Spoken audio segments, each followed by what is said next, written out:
আহা, ইংলিশও বুঝতে পারতেছি না এই টপিকটা, আবার আইসিটিও বুঝতে পারতেছি না, ম্যাথ একটা, সামনে আবার এইচএসসি পরীক্ষা, কী করবো কিছুই তো বুঝতেছি না। সবার অঙ্ক মেলে, আমার অঙ্ক মেলে না। আচ্ছা, বাবার কাছে যাই। আজকালকার নিউজগুলো না কি যে লেখে ওরা নিজেরাও জানে না। कौन है ये लोग? कहां से आते हैं ये? বাবা, আমি তো ইংলিশের এই টপিকগুলো বুঝতে পারতেছি না।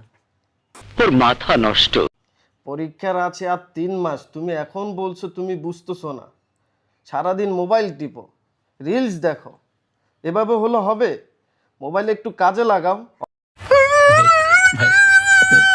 অনলাইনে দেখি কি অনেকে ক্লাস করে, সেটা তো করতে পারো না। যাও তোমার ভাইয়ের কাছে যাও।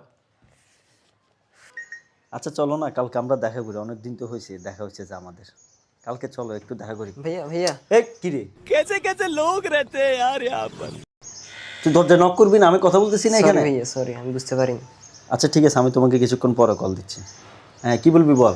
আর আমি বাবার কাছেও গেছি, সলিউশনটা পাইলাম না। এখন তোমার কাছে আসছি, ইংলিশ এবং আইসিটির একটা ম্যাথ আমি কিছুভাবেই বুঝতে পারছি। আমিও তো এগুলো বুঝাতে পারবো না। তুই সারাক্ষণ তো মোবাইলে রিলস দেখস, ফেসবুকে গুতাগুতি করস, পেজ খেলস, এগুলো না করি ওয়ার্ড অ্যান্ড কোডের অনলাইন ক্লাস তো করতে পারস।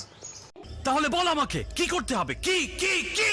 ওরা ইংলিশ আর সিটি দুটোটা সাবজেক্টই খুব ভালোভাবে পড়ায়, ওদের কাছে সব ধরনের সলিউশন তুই পেয়ে যাবি। তুই আজই ওদের সাথে যোগাযোগ কর এবং ওখানে ক্লাস কর। चल चल चल चल, गाड़ी स्टार्ट कर।